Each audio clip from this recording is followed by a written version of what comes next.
Abre tu Biblia ahí en el libro de Primera de Pedro. Ya, si Dios quiere, el próximo domingo vamos a iniciar un nuevo libro, como habitualmente lo hacemos acá en esta iglesia, estudiar la Biblia verso por verso. Vamos a estudiar el libro de Gálatas, pero hoy, por esta tarde, ábrelo en Primera de Pedro, capítulo 1. Primera de Pedro 1. Y la resurrección de Jesús, ¿qué significa? ¿Qué podemos ver? ¿Qué representa para nosotros? Hace quizás un mes terminamos de estudiar el Evangelio de Lucas y vimos realmente con mucho detalle y mucha paciencia pues la resurrección de Jesús. No vamos a ver un Evangelio, pero vamos a ver lo que aquí Pedro nos escribe sobre una esperanza que tenemos como creyentes gracias a la resurrección de Jesús.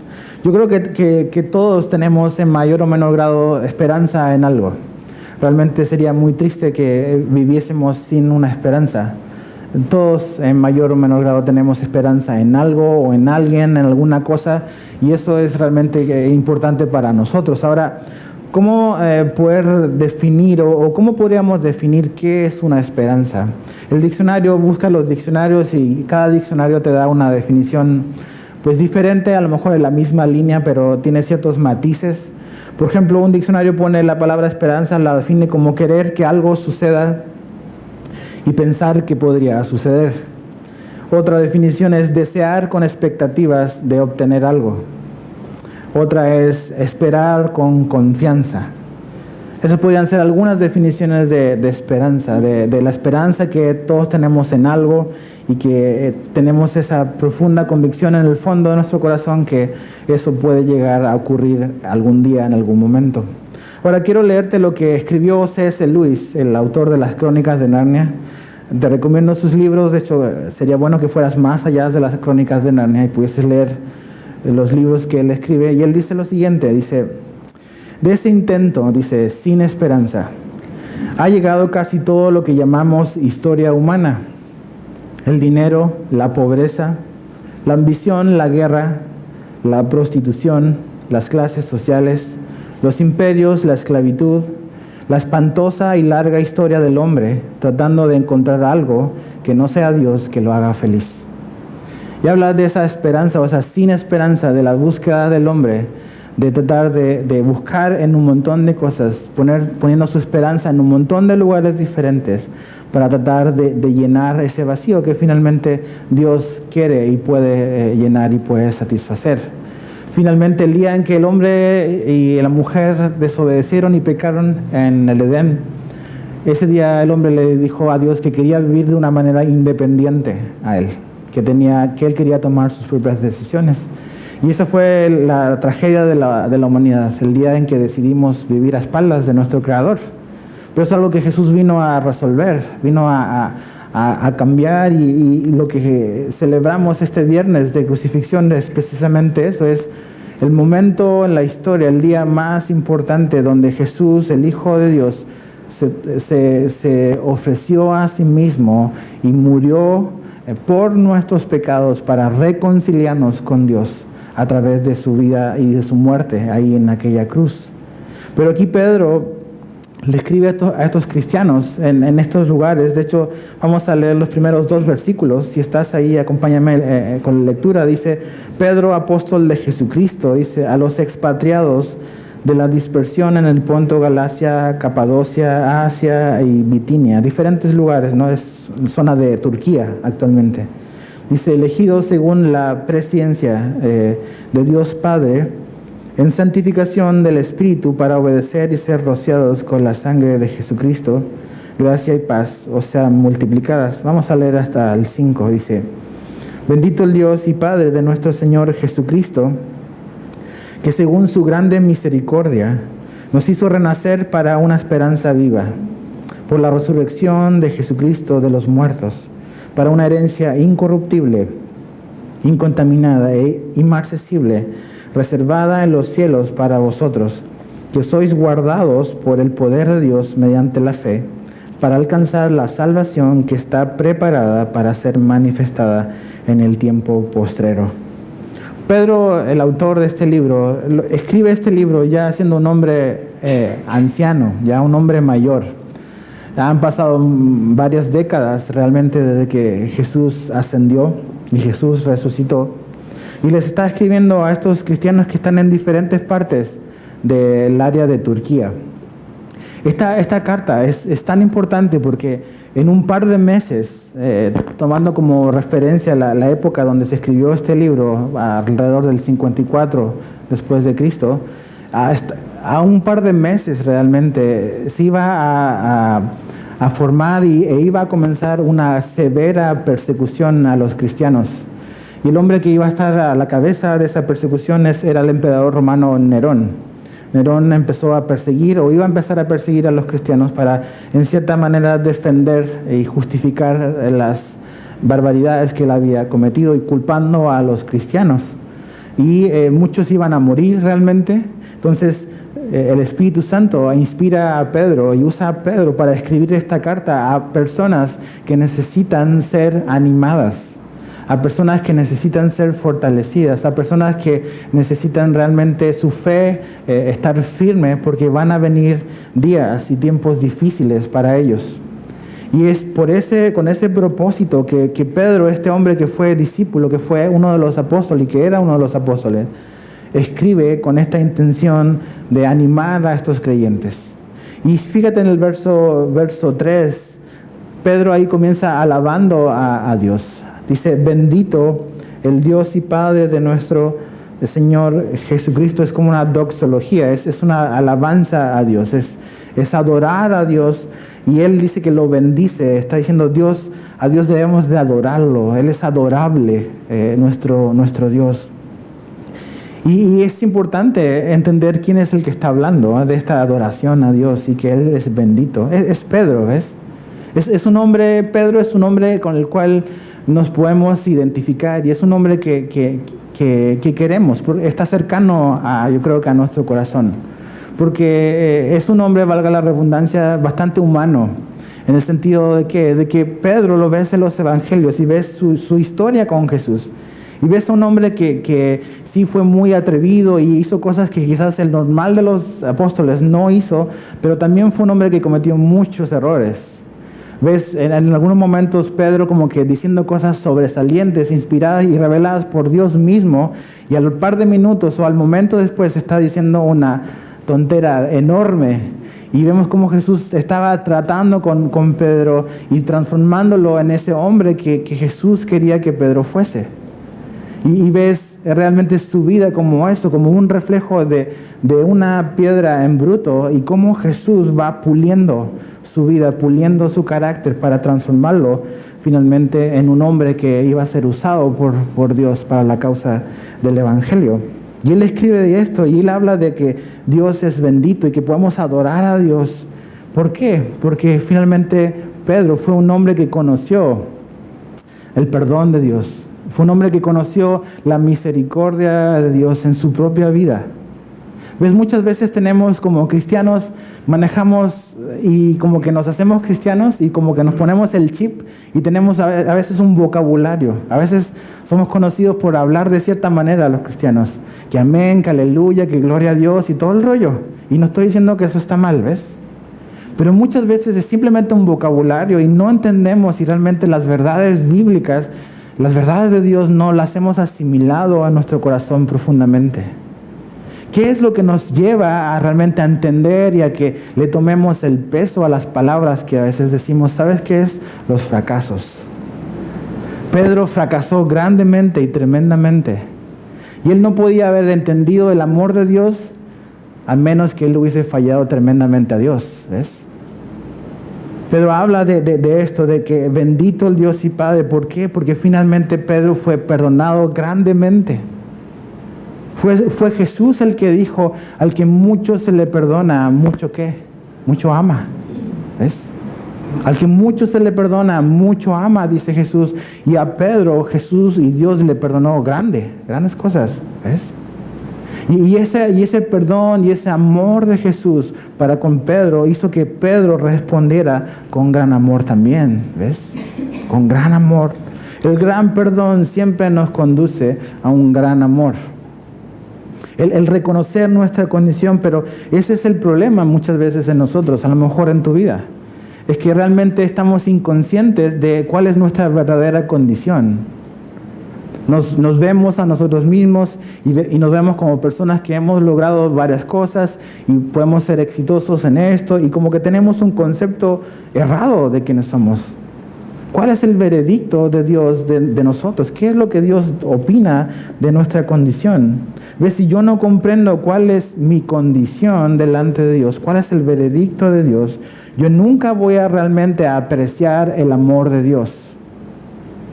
Si yo no conozco mi condición, nunca voy a poder apreciar bien cuánto fue lo que Dios realmente me amó. Pedro fracasó y falló tremendamente y eso fue lo que realmente lo hizo entender y comprender la gracia, la misericordia, el amor de Jesús para su vida. Y vemos la muerte de Jesús, vemos esos momentos en los cuales Pedro está viendo cómo a su Señor, a su Salvador, lo están arrestando, lo están llevando y va a ir a la cruz, ¿ves? Va a morir Jesús. Va a morir ese hombre con el cual él pasó 3 años y medio, cual él invirtió su vida, él dejó su negocio, dejó todo atrás para seguirlo. Y Jesús era necesario que él muriera. Era necesario, Jesús le dijo constantemente a sus discípulos, es necesario que el Hijo del Hombre padezca y que sea crucificado. Y todo lo que Jesús ya había dicho muchas veces. Y este fin de semana, millones de personas alrededor de todo el mundo, el viernes estaban así, la cruz de Jesús. Pero ¿qué significa la cruz de Jesús? ¿Qué significa una tumba vacía? ¿Qué significa Jesús yendo a morir a una cruz? ¿Ves? Jesús fue nuestro sustituto. Fue la persona que envió el Padre. Jesús vino también por su propia voluntad. Y Él vivió una vida perfecta, completamente perfecta, sin pecado, sin mancha. Esa vida que ni tú ni yo podemos vivir, ni vamos a poder vivir. Y vivió en tal perfección que finalmente al morir en la cruz, el Padre aceptó ese sacrificio en nuestro lugar. Y al morir Jesús en la cruz, nuestros pecados les fueron transferidos a Él. Y su justicia nos fue transferida a nosotros. Y ocurre lo que la Biblia dice, que somos justificados. Somos hallados y declarados justos delante de los ojos de Dios. ¿Por qué? Porque el Padre ve la justicia de Jesús en los que hemos creído en Él. Porque Jesús llevó nuestro pecado. Pero ¿qué vemos en la cruz? La cruz es importante. Pablo dice, nosotros predicamos a Jesucristo y a este crucificado. La cruz es central, es no negociable. Pero ¿qué significa la cruz? En la cruz vemos 2 cosas importantes. Primero vemos cuánto odia Dios el pecado. No podemos menospreciar, no podemos decir el pecado no es importante, no pasa nada, no tiene consecuencias. El pecado es gravísimo. Tan grave es nuestro pecado, es lo que nosotros hicimos, cómo nosotros ofendimos a Dios, que Jesús mismo, el Hijo de Dios, tuvo que morir por eso. No podemos menospreciar y subestimar lo que hacemos. Es gravísimo. O sea, Dios mismo tomó forma de hombre para pagar por eso. Y vemos que realmente Él cargó Jesús en la cruz. Dice la ira de Dios vino sobre Jesús. Y Él cargó y pagó por nuestros pecados. Imagínate nuestros pecados. O sea, yo conozco y sé muy bien quién yo soy, ¿ves? Sé lo que he hecho, hay muchas cosas de las cuales me arrepiento, me he arrepentido y digo, hubiese deseado nunca haber hecho eso, ¿ves? Pero eso es un hombre, soy yo nada más. Pero sumémonos nosotros todos aquí, ¿ves? No solamente los pecados que hemos cometido hoy, porque los hemos cometido, ¿ves?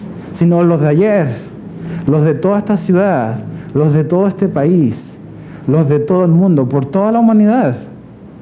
Jesús estaba cargando eso en la cruz. Y el Padre prefirió castigar a su Hijo en vez de castigarnos a nosotros, sus enemigos. ¿Ves? Entonces vemos que el pecado es gravísimo. Es lo que nos separó de Dios. Nos costó caro. ¿ves? Pero a Él le costó su Hijo. Entonces no solamente vemos que Dios aborrece y odia el pecado, y esa es la cruz, Dios juzgando la maldad, juzgando el pecado, juzgando nuestras transgresiones, pero por el otro lado vemos algo glorioso, que es el Evangelio. Vemos qué tanto está dispuesto Dios a hacer para venir a alcanzarnos, para venir a rescatarnos. Dios ama al pecador y estuvo dispuesto, como dice Juan 3:16, a mandar a su Hijo para que no nos perdamos, sino que tengamos vida eterna. Eso es la cruz, eso es lo que recordamos, eso es lo que nos tiene parados delante de Dios si hemos puesto nuestra fe y nuestra confianza en Él como justos delante de sus ojos. Y es por eso que Pedro dice, bendito sea el Dios y Padre. Y ¿sabes qué? Jesús en la cruz obtuvo y compró un gran privilegio para ti y para mí, que es que nosotros ahora, no solamente el Padre es el Padre de Jesús, ahora el Padre es nuestro Padre. Cuando Jesús enseñó a orarle a sus discípulos, le dijo, ¿cómo comienza esa oración? Padre, ¿qué? ¿Mío? Padre nuestro. Tenemos un común denominador, es que tenemos un Padre. Y mi Padre, dice Jesús, es también vuestro Padre.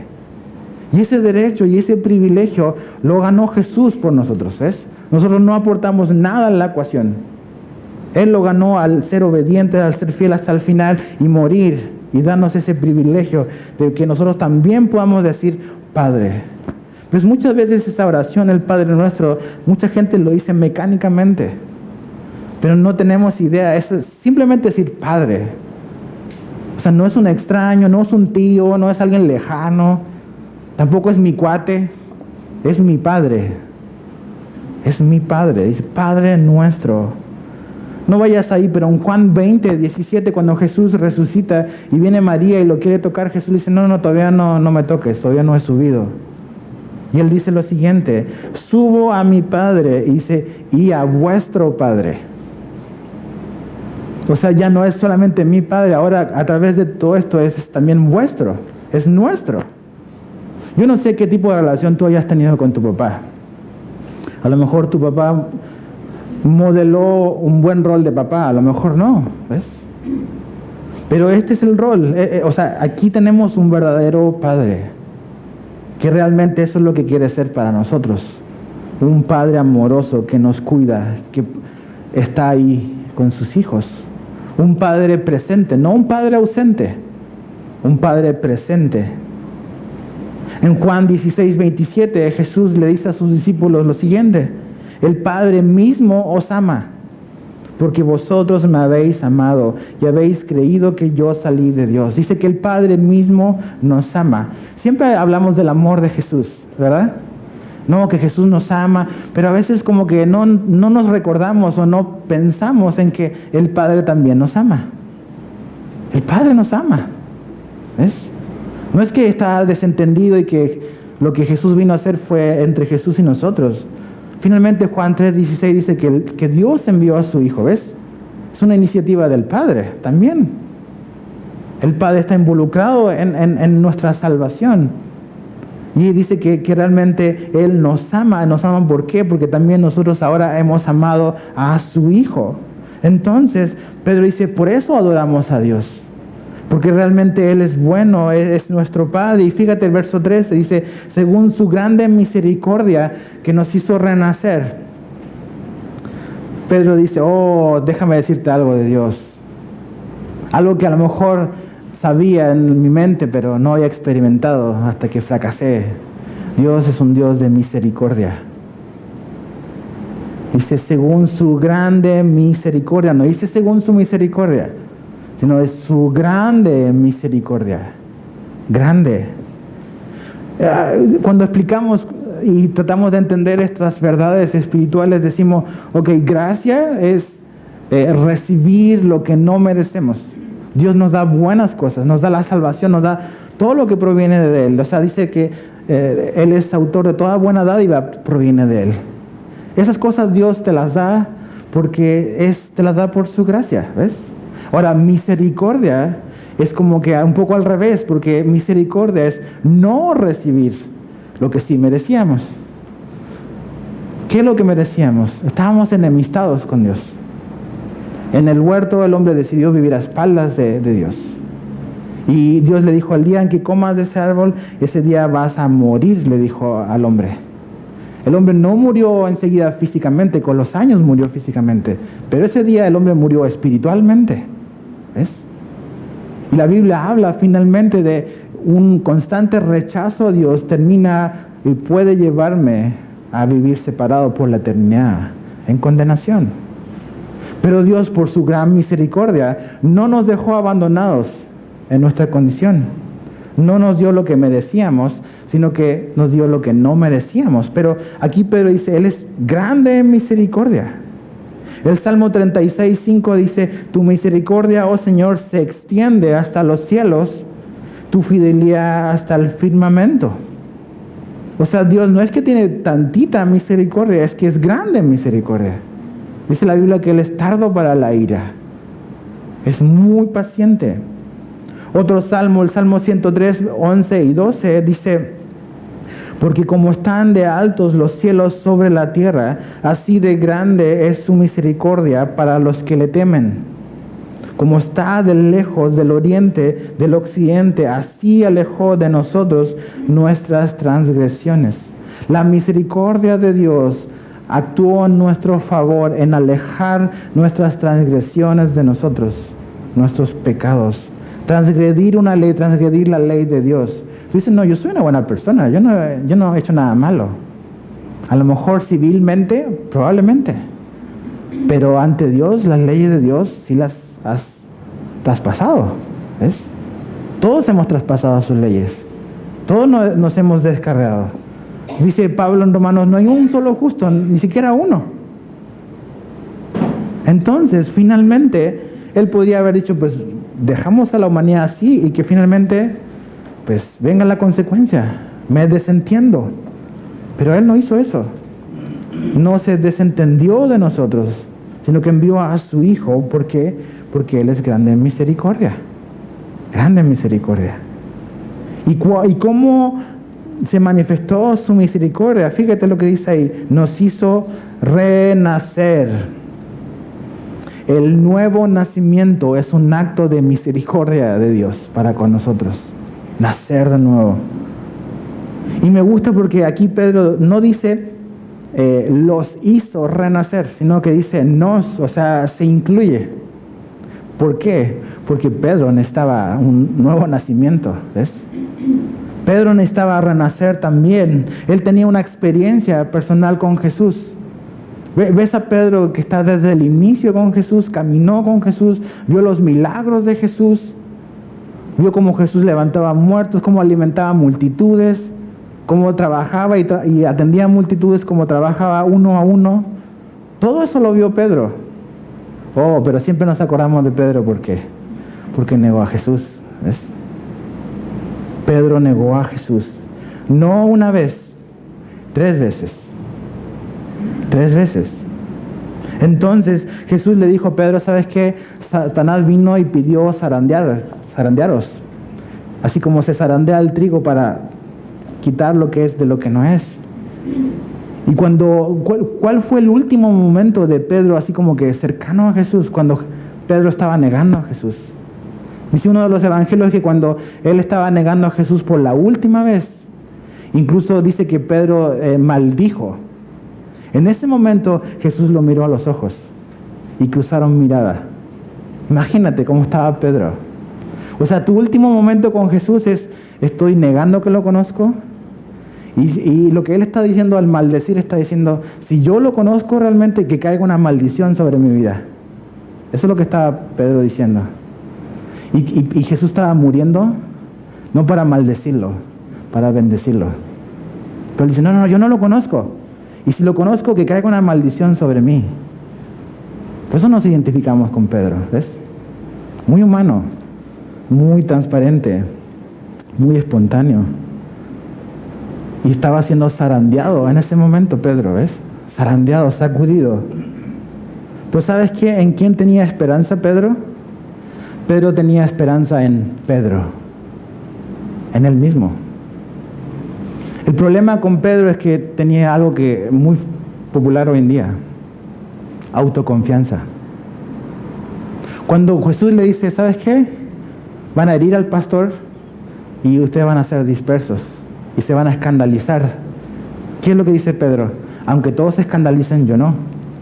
Jesús, ¿qué onda? O sea, yo soy Pedro. O sea, los demás, no sé, pero yo jamás.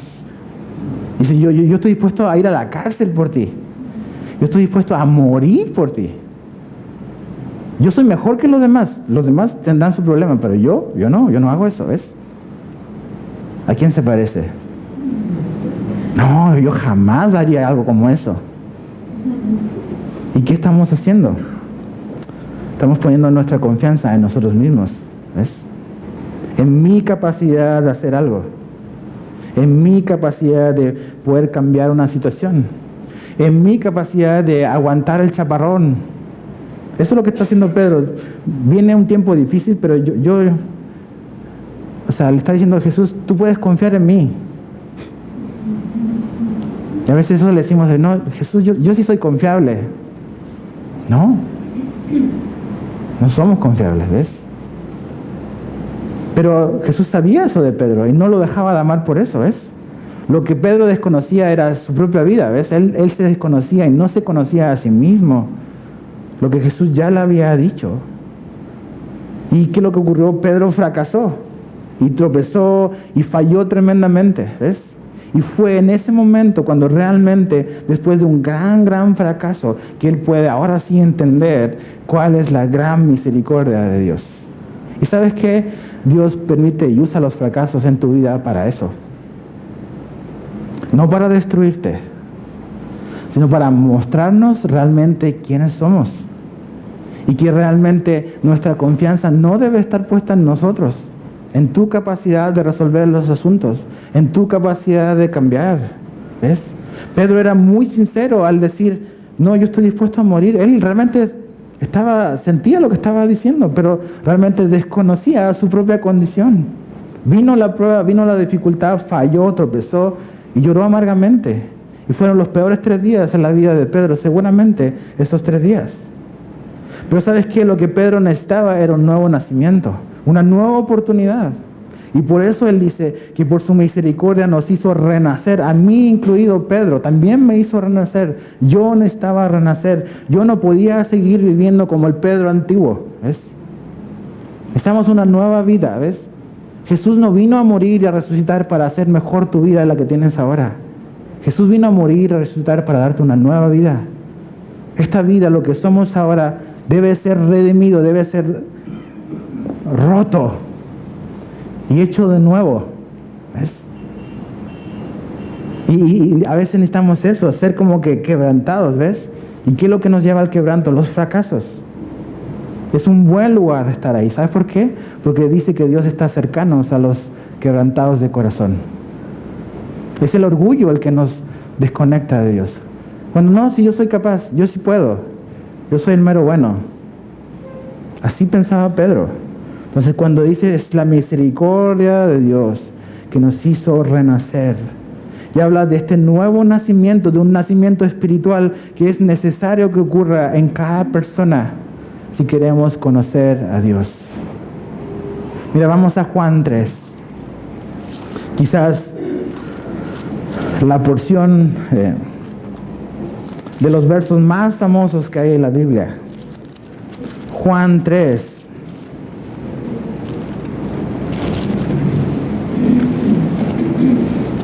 Jesús tiene esta conversación en un contexto de una plática con este hombre llamado Nicodemo. Nicodemo era un hombre religioso, un líder espiritual de su nación, que se acercó a Jesús de noche por miedo, pero que reconocía algo diferente en Jesús. Y tiene esta conversación y fíjate lo que ocurre, lo que dice en el capítulo 3, verso 3 en adelante. Dice, respondió Jesús y le dijo, de cierto te digo, que el que no naciere de nuevo no puede ver el reino de Dios. Nicodemo le dijo, ¿cómo puede un hombre nacer siendo viejo? ¿Puede acaso entrar por segunda vez en el vientre de su madre y nacer? Respondió Jesús, de cierto te digo que el que no naciere de agua y de espíritu no puede entrar en el reino de Dios. Lo que es nacido de la carne, carne es, y lo que es nacido del espíritu, espíritu es. Entonces le dice, a ver, ¿cómo no? ¿Tengo que volver al vientre de mi mamá para...? No entiende, ¿ves? Y era un hombre religioso, un hombre que supuestamente tenía que tener las cosas más claras. Y Jesús le dice, mira, si tú quieres ver el reino de Dios, la única manera de que eso ocurra es que tienes que nacer de nuevo. Todos los que estamos aquí un día nacimos físicamente, pero no todos los que estamos acá quizás vamos a ver el reino de Dios. Ahora, esa invitación está para todos los que están aquí, claro que sí. ¿Es el deseo de Dios que todos vengan a Él? Claro que sí. ¿Qué es necesario? Nacer de nuevo, dice. Y cuando naces de nuevo es cuando pones tu confianza en Jesús. Tú puedes decir, yo creo en Dios, yo creo que Dios existe, ok, eso no es suficiente. Dice Santiago que hasta los demonios creen y tiemblan. Pero ¿cuál es la fe salvadora? Es la fe que pone la confianza en Jesús como nuestro sustituto, como nuestro Salvador. Y lo ves como realmente a la persona que está en tu lugar, ok, no está en el lugar de todo el mundo, está en tu lugar. Y tú dices, ok, Jesús está muriendo en mi representación por las cosas que yo hice, por todas esas violaciones a las leyes de Dios, que han ocurrido en el pasado y que van a ocurrir quizás en el futuro. Y lo haces tuyo. Y te agarras y dices, no, yo pongo mi confianza en Él. Esa es la fe salvadora. ¿Ves? No es simplemente estar de acuerdo intelectualmente en que Dios existe. Y cuando tú haces eso, tú naces de nuevo. Dios te trae a la vida, Dios te hace nacer. Y Dios viene a vivir dentro de tu vida. Y Dios empieza a hacer cambios en tu vida. Dios te da un nuevo corazón, Dios te da nuevos deseos. La carne sigue estando ahí, ¿ves? No es que la carne va a dejar de fastidiar, va a estar toda la vida ahí. Pero Dios te da el poder para mantener eso a raya, ¿ves? Y Dios te hace, empieza a hacer ese cambio. Y a veces pensamos de que venir a Dios significa yo tengo que hacer todo, tengo que esforzarme, tengo que luchar cada día. Y no, es Dios hace ese cambio en tu vida. Y claro, a lo mejor hay muchas cosas en ti y en mí que van a tomar un tiempo para que Dios las transforme. Acuérdate, santificación, segundo proceso. Pero ya has sido salvado, ¿ves? Ya eres parte de la familia y Dios te va a transformar, pero ya has nacido de nuevo, ya tienes comunión con Dios. Y eso lo hace Él, te trae a la vida. Dice la Biblia que nosotros estábamos muertos espiritualmente. Podríamos decir éramos muertos caminando, vivos, pero muertos espiritualmente, desconectados de Dios. Y ese día ocurrió algo, un milagro, y nos dio vida espiritualmente, y le conocimos. ¿Cómo ocurre eso? Fíjate el verso 14 ahí de Juan 3. Porque Nicodemo le dice, a ver, pero entonces, ¿cómo llegó a eso? ¿Cómo va a ocurrir eso? Fíjate el verso 14 y 15. Y como Moisés levantó la serpiente en el desierto, así es necesario que el Hijo del Hombre sea levantado, para que todo aquel que en Él crea no se pierda, mas tenga vida eterna. Y Jesús lo que usa es un ejemplo, una historia del Antiguo Testamento. Cuando vinieron estas serpientes, lo vimos hace poco en el libro de Números, que vinieron estas serpientes y mordieron a los israelitas en el desierto y empezaron a morir. Y Moisés oró y Dios le dio la respuesta, la solución, y le dijo, agarra una serpiente, ponla en un madero y levántala. Y todo el que vea a la serpiente en el madero va a ser sanado y va a vivir. Y tú dices esa historia, y eso era Jesús, ¿ves? O sea, Dios estaba poniendo un retrato, una ilustración de lo que Jesús iba a venir a hacer. De que cuando lo miramos a Él en la cruz, cuando ponemos nuestra confianza en Jesús, muriendo como nuestro sustituto, venimos a la vida. Dios nos da vida y perdona nuestros pecados y nos libra de la maldición del pecado. Y así nacemos de nuevo. Y Jesús dice, es como el viento. O sea, ves los efectos del viento, pero no ves el viento propiamente.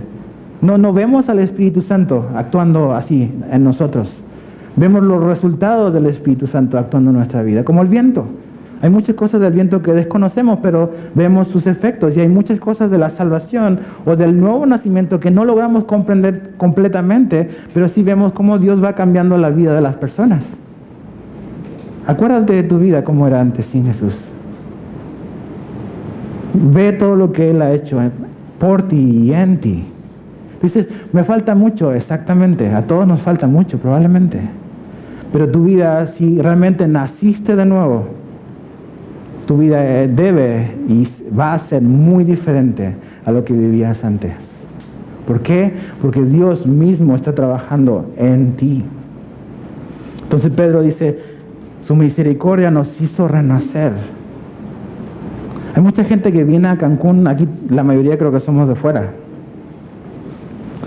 Y me he topado con mucha gente que está huyendo de algo, que viene acá para rehacer su vida. ¿Ves? A lo mejor tú estás en esa condición. Dices, voy a cambiar de lugar, voy a cambiar de aires, a ver si me va mejor. Lo que necesitas es una nueva vida, no una nueva ciudad. Esa nueva vida te la ofrece Jesús. Una nueva vida. Y dice que nos hizo renacer para una esperanza viva por la resurrección. Ahí está la resurrección de Jesús. Y la resurrección de Jesús nos hace, dice, renacer para una esperanza viva. Todos esperamos y tenemos esperanza en algo o en alguien. Todos tenemos nuestra confianza en algo. Ahora, mi pregunta para ti es, ¿cuál es tu esperanza? ¿En qué o en quién está puesta tu esperanza? Y la segunda pregunta es, ¿vale la pena esa esperanza o no? ¿Vale la pena esa esperanza? Efesios 2:12 dice Pablo a los Efesios, dice, en aquel tiempo estabais sin Cristo, alejados de la ciudadanía de Israel y ajenos a los pactos de la promesa, sin esperanza y sin Dios en el mundo. Dice, nuestra vida era, dice Pablo, lo resume en una vida sin esperanza. ¿Por qué nuestra vida estaba sin esperanza? Porque no había Dios en nuestra vida. Y tú dices, no, ¿cómo que no? Si yo tenía esperanza en esto, ¿sabes qué? Estás tratando de agarrar una velita y lo quieres comparar con el sol. Dice, realmente la vida sin Cristo es una vida sin esperanza. Tú puedes ahorita estar muy seguro de tus convicciones. Y esto no me va a fallar, esto ahora sí la armé. Créeme, Dios no miente. Eso un día se va a terminar, ¿ves? Vas a perder la motivación, vas a perder la intensidad. ¿Cuál es tu esperanza? Y aquí no es que está diciendo Pedro, ¿sabes qué? Ten fe, ten confianza, ten esperanza, así como que en algo abstracto, ¿no? A veces la gente te dice, no, tú solo ten fe. ¿Pero fe en qué?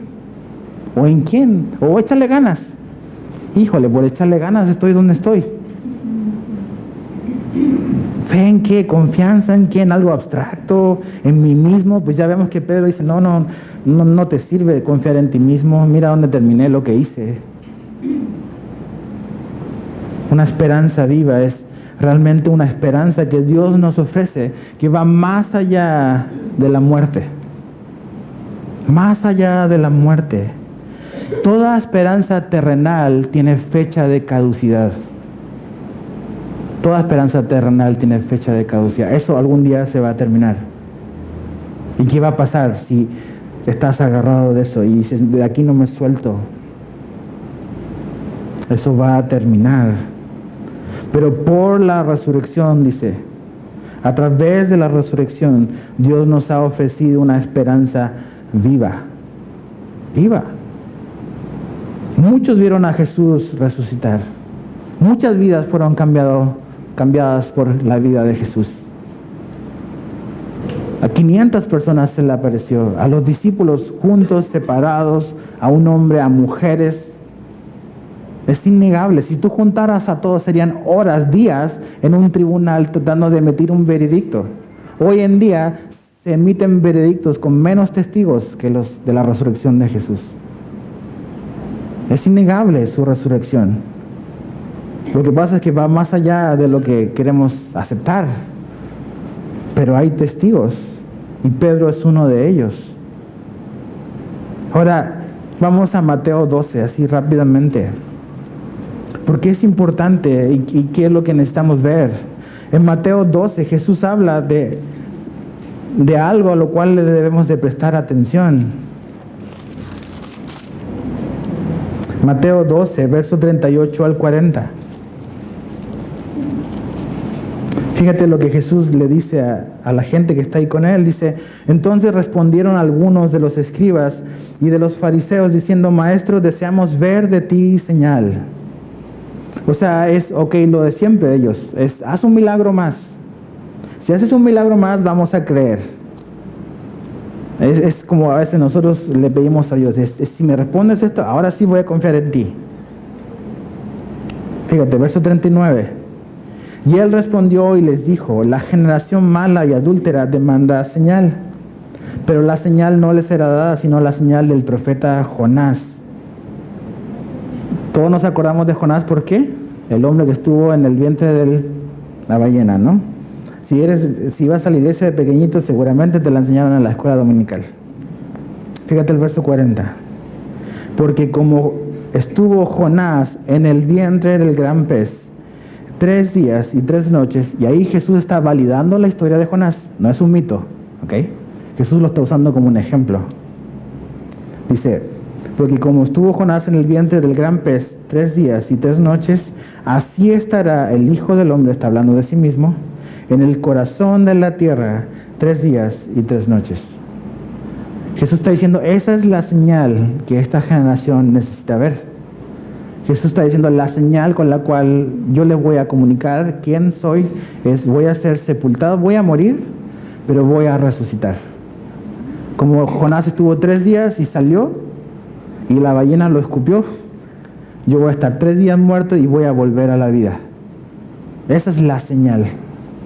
Entonces la resurrección, la muerte y la resurrección es la señal más contundente de que Dios está interesado en tu vida. No pongas en duda el amor de Dios. Cada vez que dudes del amor de Dios, simplemente voltea a ver la cruz. Voltea a ver la cruz. Y ahí está muy claramente así graficado el amor de Dios para con nosotros. Y su resurrección, que es lo que hace, lo que le da el cimiento a nuestra esperanza. Nosotros tenemos una esperanza porque Jesús se levantó y nuestra esperanza es viva porque creemos en un Salvador que está vivo, no en alguien que está muerto. Ve a ver los fundadores de cualquier sistema religioso y ves sus tumbas. Pero vas a Jerusalén y vas a ver la tumba de donde estaba Jesús y estaba vacía. ¿Ves? Sí que los discípulos se la llevaron. ¿Realmente crees eso? O sea, tan ingenuo puedo ser que los discípulos estaban escondidos, llenos de miedo. Pedro, que negó a Jesús, va a ir a exponerse. ¿Tú crees que realmente él los agarró? Tantos testigos que lo vieron. Su resurrección.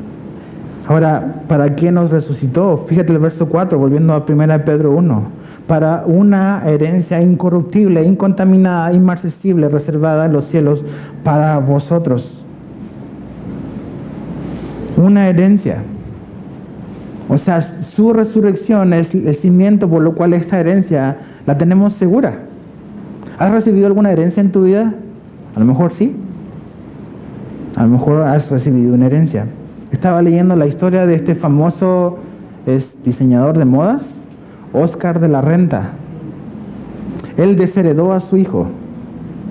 Él adoptó un hijo de pequeño y lo desheredó. Y murió y su hijo se quedó casi sin nada.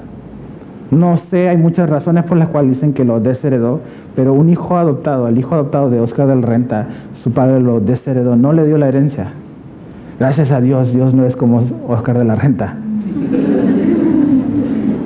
¿Te imaginas así como que a veces ves las historias de estos millonarios y dices, y van los hijos y les dan un carro y a un no sé quién le dan millones?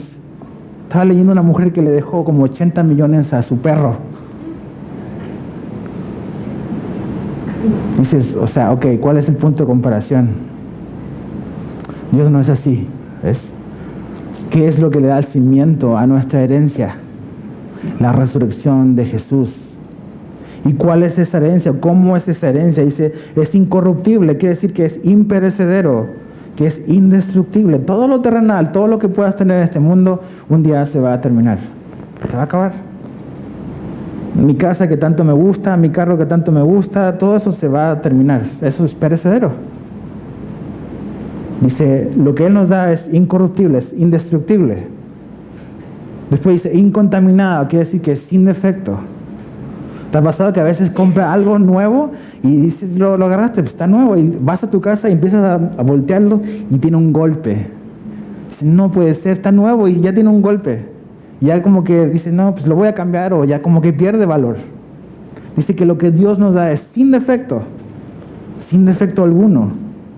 Todo lo terrenal va a tener contaminación. Tú puedes tener el carro de último modelo, el carro que siempre has soñado. Lo puedes dejar estacionado fuera de tu casa y nunca usarlo y se va a echar a perder. Aunque no lo uses. Por las leyes de la física, todas las cosas empiezan a descomponerse, ¿sabías? Aunque no lo muevas. ¿Por qué? Porque todo a este lado de la eternidad se va echando a perder, se va corrompiendo. Pero dice, ¿sabes qué? La herencia que yo te doy es incontaminada, sin defecto. Dice, después inmarcesible, o sea, que no se marchita, como las flores. ¿Has visto las flores cuando se ven bonitas pero empiezan a secarse? Dice que la herencia que Él nos da no es así como las flores, que es bello pero después se seca, sino que no se marchita jamás. Entonces mi pregunta para tu vida es, ¿en qué estás invirtiendo tu vida? Teniendo en consideración que todas las cosas a este lado de la eternidad son así, son corruptibles, se contaminan, se marchitan. ¿En qué vas a invertir tu vida? Tu tiempo, tus talentos, tus recursos. Y no estoy diciendo que dejes tu trabajo y te vayas a vivir como un monje a un convento, no. Pero si Dios te puso en un lugar, ¿sabes? En una familia, en un trabajo, en una universidad, Dios te puso ahí. Y si tú y yo no entendemos que eso es intencional de parte de Dios, yo puedo estar trabajando, puedo ser un hombre muy inteligente, tener maestrías, doctorados, tener mucho dinero y totalmente desperdiciar mi vida. Porque no usé ese lugar, esa posición donde Dios me puso para un propósito eterno y glorioso. Tú puedes usar tu trabajo, puedes usar tu universidad, puedes usar tu colegio, puedes usar tu familia para cambiar y ver las cosas y ver las situaciones con otros ojos. Para un propósito eterno y glorioso. Algo que estás haciendo para que va a invertir y que vas a trascender la eternidad. Pero ¿en qué estás invirtiendo en tu vida? Dice que esta herencia está reservada. ¡Ay, qué bueno! O sea, nadie se la va a robar. Está reservada para nosotros. Ahora tú dices, ok, se oye padre. Dices, wow, o sea, Dios tiene grandes cosas para mí. Pero ¿sabes qué? La verdad, conociéndome, no creo que alcance a llegar ahí. Y Pedro podría haber dicho, yo también. Fíjate lo que dice el verso 5. Sois guardados por el poder de Pedro. No. Por el poder de Dios. ¿Sí lees lo mismo que yo? Sí, ¿verdad? 5. Que sois guardados por el poder de Dios mediante la fe, para alcanzar la salvación que está preparada. Y con esto terminamos. Decíamos que nuestra herencia, nuestra esperanza viva está segura, porque el cimiento es la resurrección de Jesús. Por eso es verdad. Nuestra esperanza no va a terminar con la muerte. ¿Ok? No pongas tu esperanza en algo que va a morir, por favor. ¿Ok? En algo que perece, no pongas tu esperanza ahí. Pon tu esperanza en Jesús. Su resurrección es el cimiento de nuestra esperanza. El carácter de nuestra esperanza o la naturaleza de nuestra esperanza son esas cosas. Incorruptible, incontaminable, inmarcesible. Eso es lo que Dios nos da. Pero ¿cómo sabemos si estamos seguros de que vamos a finalmente a hacernos de la herencia? Es porque Dios nos va a llevar y Dios te va a llevar hasta ahí.